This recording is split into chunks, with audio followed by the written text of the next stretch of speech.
Astara, the creator of the Magikats series, and you're listening to the True North Country Comics podcast.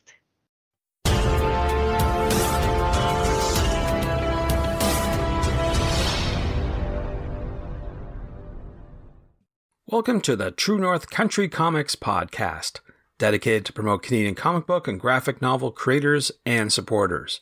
I'm John Swinimer. If you want to drop me a line, you can contact me at john@truenorthcountrycomics.com. On this episode, I chat with Eilie Astara about Magikats, the Wand of the Vale, at the 2022 Toronto Comic Arts Festival. This podcast is available on Apple Podcasts and Google Podcasts. It's also available on the True North Country Comics channel on YouTube. I invite you to like and subscribe. Eilie is a visual storyteller originally from the New York City area, now based in Washington, D.C. She's created a series called Magikats about magic, cats, and friendship that she promotes on her online shop and as a webcomic. Eilie is a Patreon creator and a YouTuber where she creates inspiring and empowering content for her community. Magikats, the Wand of the Vale is a graphic novel about a magical girl, fantastical cats, and the power of animal friendship, illustrated in colorful detail and a unique bubbly style. And so, without further ado, here's my chat with Eilie Astara about Magikats, the Wand of the Vale at the 2022 Toronto Comic Arts Festival. So, Eilie Astara, thank you very much for taking time to chat with me. Thank you so much for having me. I appreciate your time. Now, I remember we talked last year, this time, for TCAF 2020. That was all virtual, but now we're talking about an actual event in person, and you're going to be coming to that event. So that's a great thing to hear.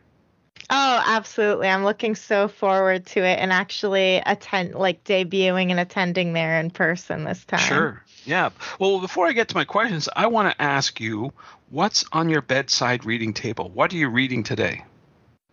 So I usually have a pile of books that I need to read through that just sort of stack up and make my bedside look maybe more aesthetically pleasing, maybe cluttered, depending on your point of view.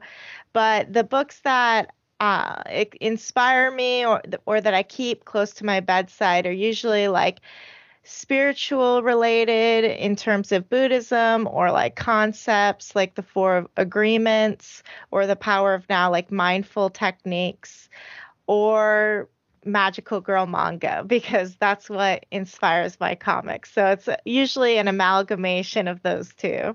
Nice. Very good. Very good. Well, it's glad you're finding time to read, because I know with everyone's different schedules and creating, it can be troublesome to find the right time, but I'm glad you're able to do it, which is good. So we start off talking about you exhibiting at the Toronto Comic Arts Festival this year. So with that in mind, I'm wondering, do you have any favorite past convention moments that you can share?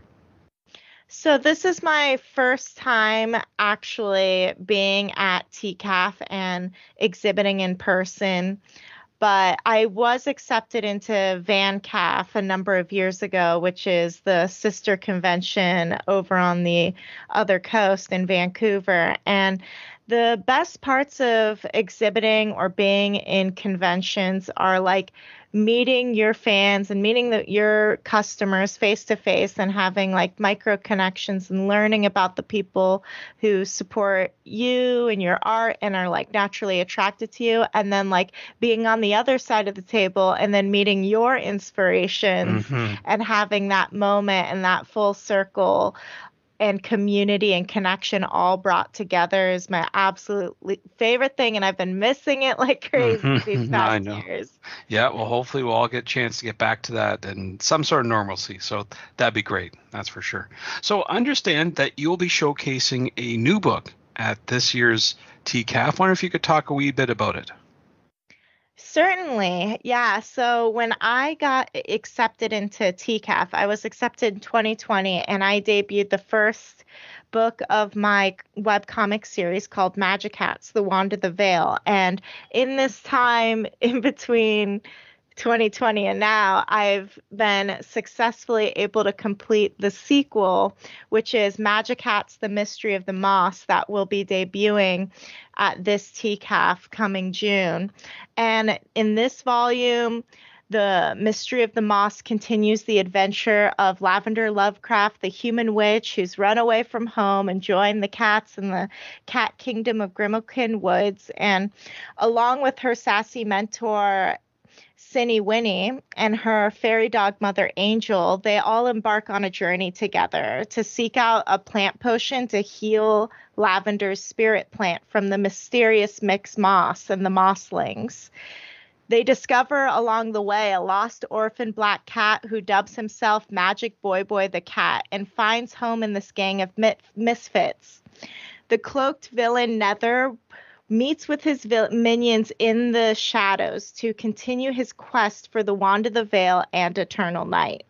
One morning, explosions roar at the front gates to the Kingdom of Cats, so the gang must rush to protect Grimalkin Woods from Nether and his intruders, and thus the Magikats gang is born. And really, it's a love letter to animal friendship and to the preservation of nature, and it makes a perfect gift for pet lovers and magical girl fans alike. There you go. Was there any inspiration for this story? Well, the way in which I write, I always start with the theme, because the theme to me is the heart of the story. It's the thing that drives every single element and detail a part of the story in a network of different points of views that make different cases on a certain message, and a story becomes an essay in favor of one belief or another. And so when I went into the second volume, I really thought about this time after going through the Wand of the Vale, which is sort of the prologue children's storybook introduction to the world. So I wanted to take this and elevate it to the next level. And with that was setting intentions for the themes, for what I'm trying to say and the message I'm trying to deliver and talk about and discuss with the audience. And I'm just very passionate about nature.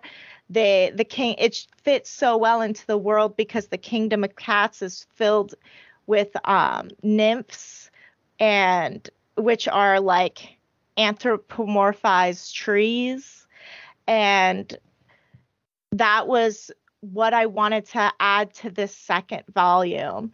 And what else the other thing that I also introduced was my manga influence, reconnecting with my childhood influences that got me started on this path of storytelling to begin with. And it's been a number of years since I read manga, but I recently started acquiring more magical girl mangas and different action oriented ones that have dynamic and fantasy elements, and really drew on that as inspiration for the fight scenes with the villains, and to make these moments even more dramatic and climactic, to make it more of an epic saga in this next volume. And I'm so glad I did, because it was such a full circle moment to reconnect with the inner child and revisit these things that had sparked the interest from the beginning, and reconnect with that and use that to fuel the creation of this next story. And it really shows through. I'm so proud of it, and it was exciting to create. That's what it sounds like. And congratulations on doing that. That's tremendous that you're able to accomplish that. That's terrific. Thank you so much. I want to switch gears a wee bit now and talk about the tools used to create your art. I wonder if you could walk me through your creative process. Absolutely. So I get a spiral bound sketchbook, 9x12. So it's big. I draw bigger than the pages, the output pages which are just standard comic size. And so I get it bound on the top so I can like flip vertically as opposed to horizontally, so you don't have that edge like in a bound book sketchbook. And on the sketch, I just sort of start sketching out the panels, the moment as I read the page and in the script, what's going on, let it ruminate, flip through some comics or mangas to see if there's any like paneling or anything to spark some sort of inspiration or visual in the mind. And so I start with the panels with a red color erase pencil so that when I bring it into the computer, those lines can easily be deleted. But just sort of getting the feeling of how these panels relate, what is happening, how they need to be organized, if it's a action scene, how to make it more dynamic. And once you have the framework, then it's much easier to begin sketching inside. And so I just start finding the composition by breaking it down into shapes and using, rule of thirds, basic compositional principles. If I'm having trouble visualizing something, maybe looking at different sources for inspiration, maybe photography, depending on the thing, like reference or anime or manga or comics or drawing from the real world, sort of just to help marinate that image so that we can visualize and gain clarity to transfer it on the page. Because I find if I don't ask myself that question, it's hard to manage and gain clarity of direction of what the final output and piece is going to look like. So then once I have all my shapes down, my general compositions and moments figured out, and what I want the camera, so to speak, to focus on, I bring in a black wing pencil. That's my second opportunity to get the lines down, the final lines. And once I have it traditionally done, I bring it into Clip Studio Paint, start breaking up the panels, cleaning all the edges, and then I digitally ink it, then color, highlight, add special effects, flare, text, any onomatopoeias like word art and calligraphy, and the final detail is a texture, and then it's good to go. Wow, that's great.